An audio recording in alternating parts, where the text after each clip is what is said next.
Captain Hannah gripped the command chair as warning lights flashed across the bridge of the Earth colony ship Sunrise.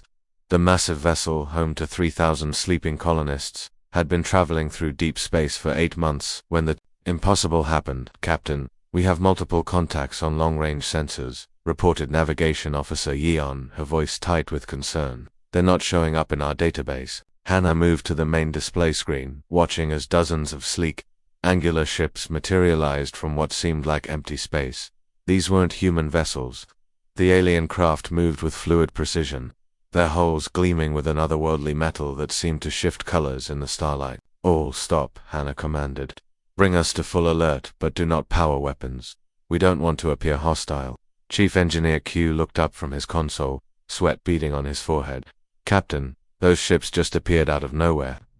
Sensors showed empty space seconds ago." The bridge crew of farmers, mechanics, and civilian engineers watched in stunned silence as the alien vessels formed a perfect sphere around Sunrise. These people had volunteered for humanity's first deep space colony mission, expecting to face the challenges of building a new world, not encountering hostile aliens. Communications Officer Neris' hands trembled as she worked her station. "Captain, we're receiving a transmission. It's in perfect Korean." "Put it through," Hannah said, straightening her shoulders. The main screen flickered, revealing a tall reptilian creature with scales that shimmered like oil on water.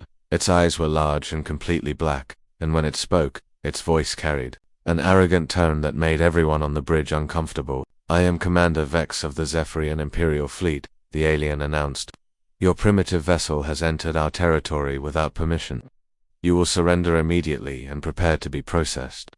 Hannah stepped forward, her voice steady. Despite the fear she felt, "I am Captain Hannah of the Earth ship Sunrise. We are peaceful colonists seeking passage to an uninhabited system. We mean no harm and request safe passage." Vex's lipless mouth curved into what might have been a smile. "Humans, we have heard whispers of your species. Weak, short-lived creatures who barely crawl among the stars. Your surrender is not negotiable." Around the bridge, the crew exchanged worried glances. Farmer Jin, who had joined the mission to establish agricultural systems on their new world, clutched his datapad with white knuckles. Mechanic Bin, a quiet woman who specialized in life support systems, watched the alien commander with growing anger. "We carry 3,000 civilians," Hannah said calmly. "Families, children, elderly people. They pose no threat to your empire." "That is irrelevant," Vex replied. "Your ship contains technology and biological samples that will serve the Zephyrian Empire. You have 30 seconds to drop your shields and prepare for boarding, or we will take your vessel by force." The transmission ended, leaving the bridge in tense silence. Through the viewports they could see the alien ships moving closer, their weapon systems glowing with ominous energy. "Captain," whispered Pilot June, "our weapons are no match for their fleet. We're a colony ship, not a warship." Hannah nodded, but her mind was racing. She thought of the sleeping families in the colony pods below, people who had trusted her to lead them to safety and a new life among the stars. She thought of the children who would never see their new home if she failed. "Options?" she asked. Quietly. Q studied his engineering displays. "Their ships are fast and heavily armed, but they're not scanning us very thoroughly. They seem overconfident. They think we're helpless," added Nari, monitoring the alien communications. "I'm picking up chatter between their ships. They're treating this like a routine cargo seizure." Hannah felt a spark of hope. Throughout human history, overconfidence had been the downfall of many who underestimated humanity's determination and creativity. These aliens saw farmers and engineers, not the descendants of a species that had survived ice ages, wars, plagues, and countless challenges to spread across their home system. "All hands, prepare for boarding," she announced over the ship's communication system. But her tone carried a subtle message that her experienced crew understood. They weren't surrendering, they were preparing. As the alien boarding craft approached Sunrise, Hannah watched her crew spring into action with quiet efficiency. These weren't soldiers, but they were humans, and humans had survived everything the universe had thrown at them by being adaptable, clever, and utterly refusing to give up when their families were threatened. The Zephyrians were about to learn why humanity had earned its place among the stars. One hard-fought victory at a time.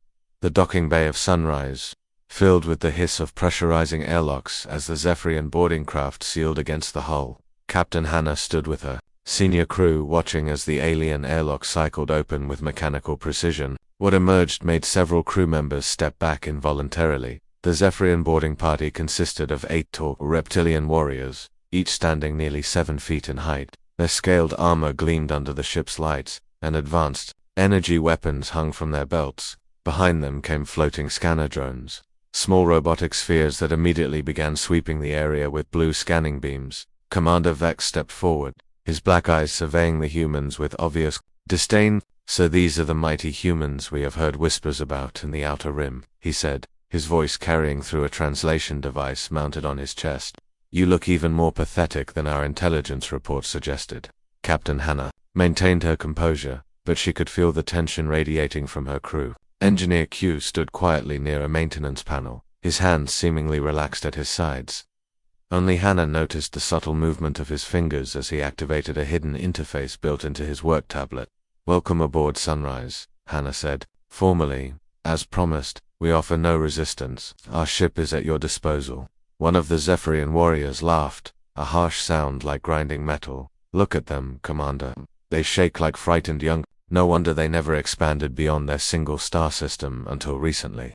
The scanner drones spread throughout the docking bay, their sensors probing every surface.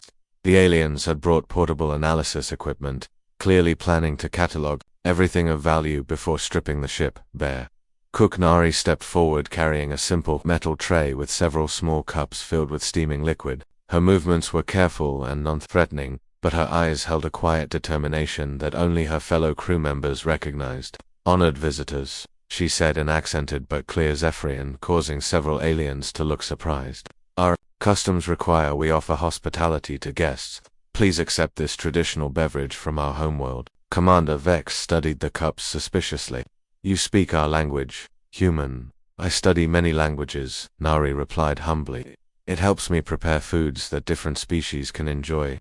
This is a simple herbal tea, very mild and pleasant. It represents friendship and peaceful intentions." The Zephyrian warriors exchanged amused looks. One of them, apparently a lieutenant, reached for a cup and sniffed it carefully. "It smells harmless enough, rather weak, like everything else about these creatures." He took a small sip and nodded approvingly. "Actually quite pleasant. Very different from our usual nutrient beverages." Soon, several of the aliens were sampling the tea, their guard dropping slightly as they focused on the unusual flavor. Meanwhile, Q continued his subtle work at the maintenance panel. To any observer, he appeared to be nervously checking ship systems, but his fingers were actually inputting commands into a hidden subroutine he had installed months ago during the voyage. The program was designed to look like routine maintenance software, but it controlled something far more important. "Your ship is larger than it appears from outside," Commander Vex observed, walking deeper into the docking bay. "Our sensors indicate you carry thousands of life forms in suspended animation. They will fetch good prices in the slave markets of the Rigel sector." Captain Hannah felt her jaw clench, but she kept her voice level. "They are families seeking a new home. Surely the mighty Zephyrian Empire has no need for such simple people." "Everyone has value to someone," Vex replied coldly. "Your engineers will work in our shipyards. Your farmers will tend our agricultural worlds. Your children will be raised to serve the Empire properly." The scanner drones had moved deeper into the ship now, mapping corridors and identifying key systems. Their data streamed back to the Zephyrian computers, building a complete picture of Sunrise's layout and capabilities. Pilot June watched the aliens work with growing anger. These creatures spoke casually about enslaving his people, breaking up families, and stealing their dreams of a new world. He glanced at Q and saw the engineer give an almost imperceptible nod.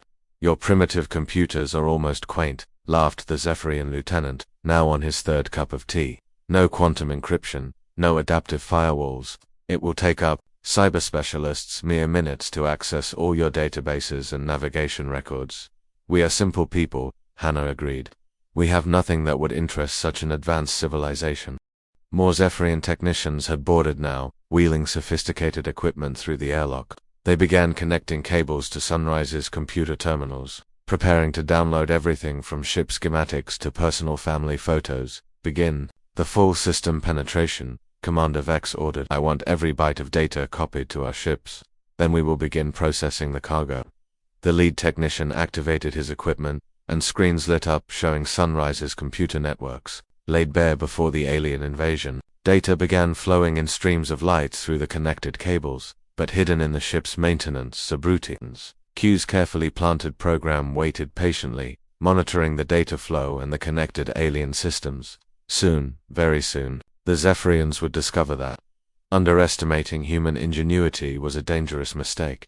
The Zephyrian-led technician's scaled fingers danced across his holographic interface as data streams flowed from Sunrise's computers to the alien fleet. Commander Vex watched with satisfaction as terabytes of human information filled their storage banks. "Excellent progress," Vex commented. "Their navigation databases will reveal the locations of other human colonies.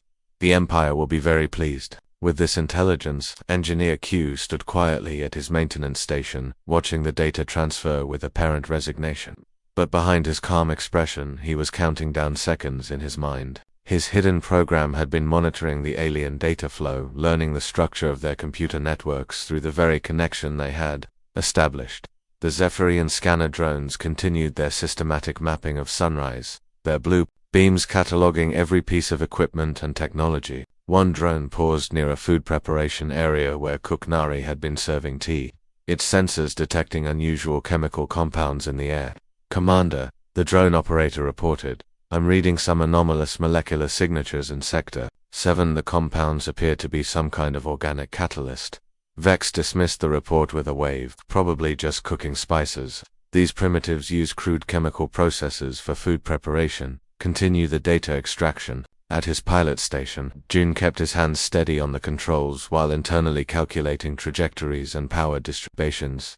He had been studying the positioning of the Zephyrian ships, noting their formation patterns and movement capabilities. The aliens had arranged themselves in a perfect sphere around Sunrise, confident in their overwhelming superiority. The main computer terminal suddenly flickered, drawing everyone's attention. The Zephyrian technician frowned at his displays as error messages began appearing in the data stream. "Minor corruption in Sector 47, he reported. "Probably degraded storage media. These humans use such primitive solid-state systems." But Q knew better. His program had just finished its reconnaissance phase and was now preparing to execute its primary function.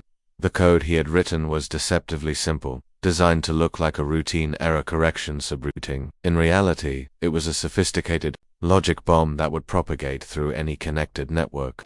"Sir, I'm seeing cascade failures in multiple data sectors," the technician said, his voice beginning to show concern.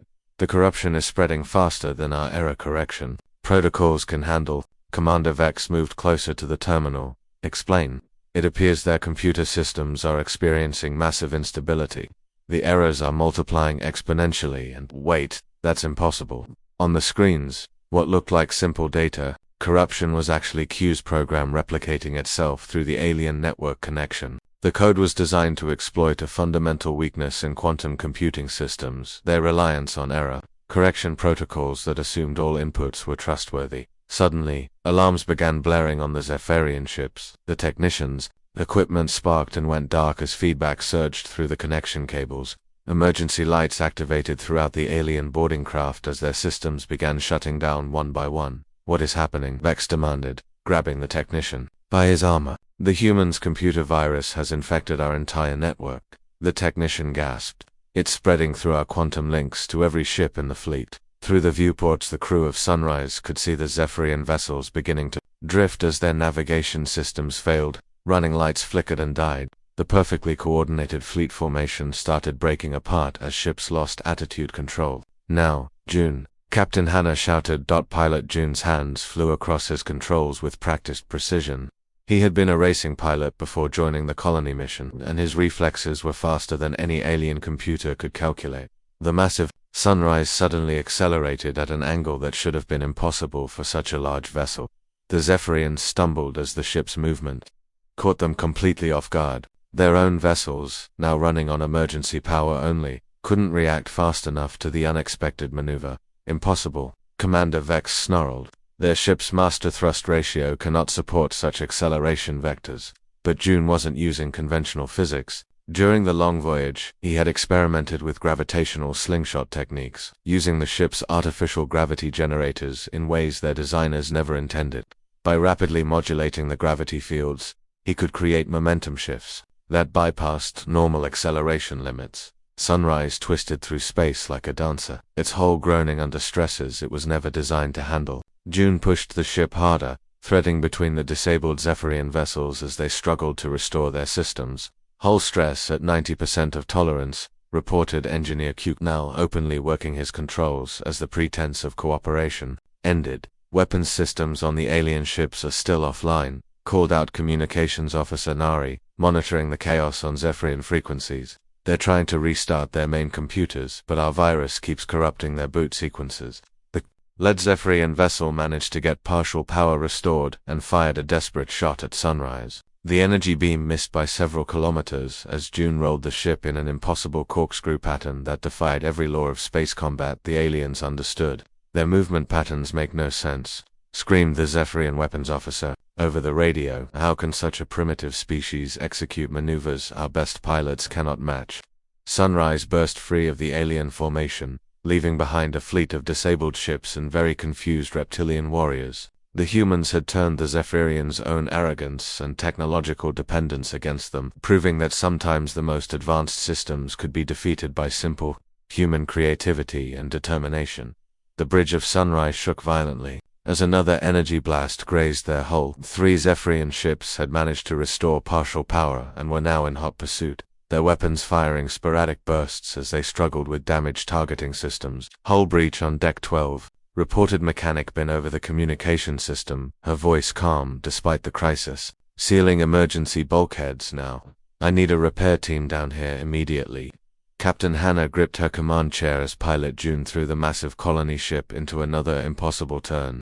The ship's artificial gravity fluctuated wildly, making everyone grab onto something solid to avoid being thrown around the bridge. How are they keeping up with us?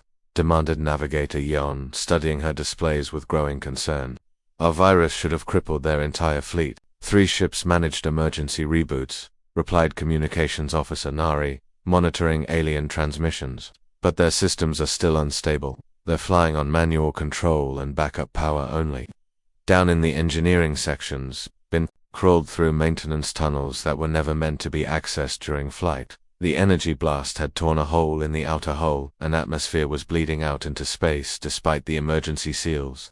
She carried a toolkit filled with spare parts cannibalized from other ship systems. Q, I need you to reroute power from the recreational facilities to the emergency repair systems, he called through her communicator. Already on it, came Q's response from the main engineering deck. But I'm having to shut down non-essential systems throughout the ship. We're running on fumes here. Bin reached the damaged section and assessed the situation. The hole was too large for standard repair patches, and they didn't have proper replacement hull plating. But years of working on remote farming equipment had taught her to be creative with limited resources. She began dismantling wall panels from nearby corridors, cutting them into overlapping pieces that could cover the breach. It wasn't pretty, but it would hold atmosphere long enough to reach safety. Using magnetic clamps meant for securing cargo, she attached the improvised patches to the hull's inner framework. Meanwhile, on the bridge, Navigator Yen was studying star charts with intense concentration. The Zephyrian pursuit ships were slowly gaining ground as Sunrise's damaged systems struggled to maintain their current speed. Captain, I have an idea, Yen announced, pointing to her display. There's an asteroid field about 20 minutes ahead at our current heading. It's marked as extremely hazardous. Ships are advised to detour around it by at least 50,000 kilometers. What makes it so dangerous? Asked Hannah, moving to look at the navigation data. The asteroids contain high concentrations of metallic ore that interferes with navigation sensors, Jan explained. Plus, they're in highly unstable orbits around a neutron star fragment. The gravitational effects create constantly shifting danger zones. Pilot June overheard the conversation and grinned despite their desperate situation. You want to fly through that mess? The navigation computers will be useless. Exactly, Jan replied. But the Zephyrians rely completely on their computer systems for navigation. We can fly by sight and instinct. They can't. Another energy blast shook the ship, this one closer than the last. One of the pursuing Zephyrian vessels had managed to restore more of its targeting systems and was beginning to find their range. Do it, Captain Hannah decided. Take us into the asteroid field. The Zephyrian commander's voice crackled over the communication channels as they detected Sunrise's new heading. The humans are flying toward the Broken Crown asteroid field. They must be desperate to attempt such madness. Should we follow them, Commander? Asked his weapons officer. Of course. They are trapped now. We will finish this quickly and return to the fleet. But as sunrise plunged into the swirling mass of tumbling rock and metal, it became clear that the humans had a very different plan. The asteroids ranged in size from pebbles to small moons, spinning and colliding in chaotic patterns that defied prediction. June's hands moved across his controls with artistic precision, threading the massive ship between obstacles that seemed impossibly close together. His racing experience served him well as he read the movement patterns by instinct, rather than relying on sensors that were now completely scrambled by the asteroid field's electromagnetic interference. Left 15 degrees, down 20, called out Young, using visual sighting through the bridge windows to spot dangers that their instruments couldn't detect. Large cluster ahead.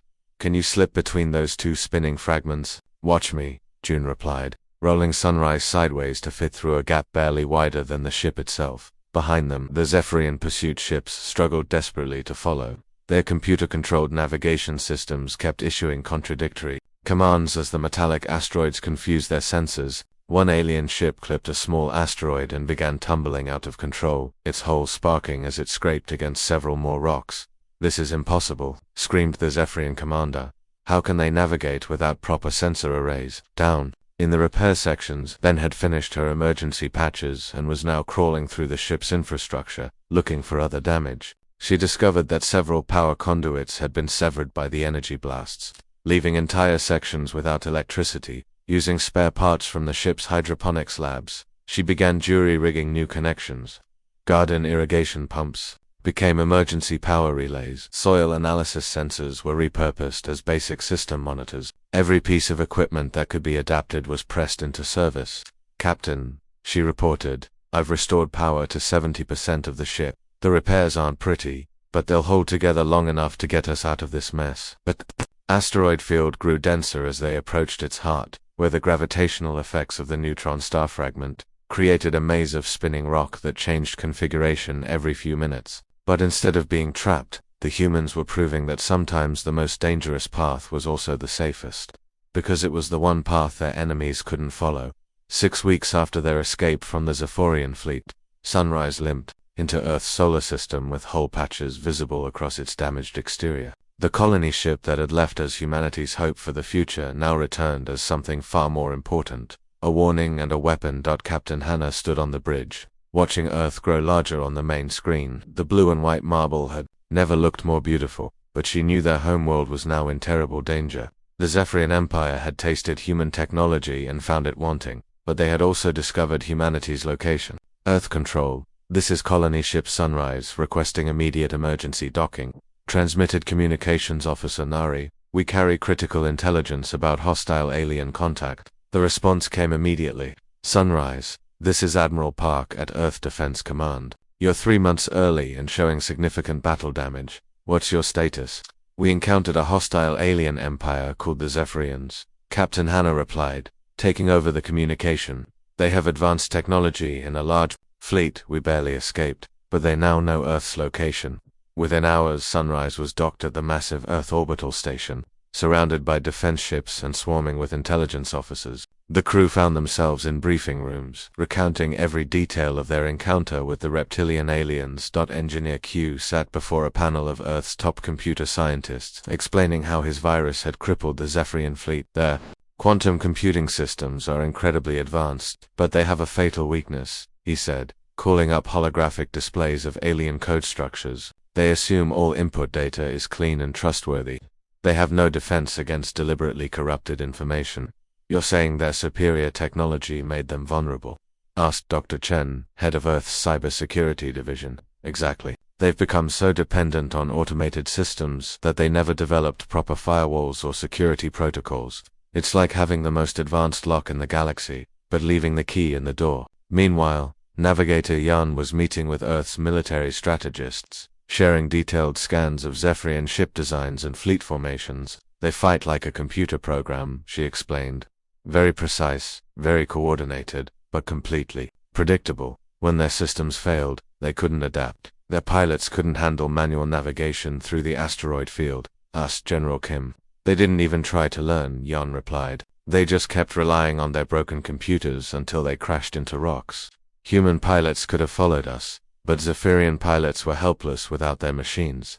Kuknari found herself in the most unusual briefing of all, sitting with biochemists and explaining the effects of her tea on the alien boarding party. I noticed their breathing patterns changed after drinking it, she said. They became less alert, more relaxed. I think the herbs affected their nervous systems. You accidentally drugged them? Asked the lead scientist. Dr. Song, not drugged. Exactly, but their biology is different from ours. What's harmless to humans might have other effects on reptilian species. They became overconfident and careless. The intelligence teams worked around the clock, analyzing every piece of data. The Sunrise crew had gathered. Pilot June demonstrated his impossible maneuvering techniques in flight simulators, teaching Earth's defense pilots how to use gravitational fields in ways their enemies wouldn't expect. Mechanic Bin's improvised repair methods were studied by engineering teams who realized that human creativity and adaptability were advantages that couldn't be programmed into any computer. Her ability to turn garden equipment into spaceship components showed the kind of thinking that no alien empire could plan for. 3 months later, when the Zephyrian invasion fleet arrived at Earth's solar system, they found humanity ready for them. The aliens expected to face the same primitive technology they had encountered on Sunrise, but instead they met a defense network that had learned from their previous encounter. Earth's ships flew in chaotic, unpredictable patterns that confused Zephyrian targeting computers. Human pilots manually controlled their vessels, making split-second decisions that no alien algorithm could anticipate. When the Zephyrians tried to hack Earth's defense networks, they found systems designed with deliberate corruption protocols that turned their own quantum computing power against them. The battle was short and decisive. The Zephyrian fleet, built around automated systems and computer-controlled tactics, couldn't adapt to human unpredictability. Ships that had seemed invincible were outmaneuvered by human pilots, who threw out the rulebook and fought with instinct and creativity. Commander Vex, captured when his flagship was disabled by cascading system failures, found himself in an Earth prison cell, still unable to understand how his technologically superior empire had been defeated by what he considered primitive creatures. Your computers are more advanced than ours, Captain Hannah told him during his interrogation. Your ships are faster and stronger. Your weapons have more firepower. But you forgot something important. What could we possibly have overlooked? Vex demanded. You forgot that the best technology in the galaxy is worthless if you don't know how to think for yourself when it fails, Hannah replied. Humans learned long ago that survival depends on adaptability, not just advanced tools. The Zephyrian Empire's invasion of human space marked the beginning of their decline. Other species in the galaxy who had lived in fear of Zephyrian technology learned that even the most advanced civilizations could be defeated by determination, creativity, and the willingness to work together when everything seemed hopeless. Humanity's greatest strength had never been their technology. It was their refusal to give up and their ability to find solutions that no computer could calculate.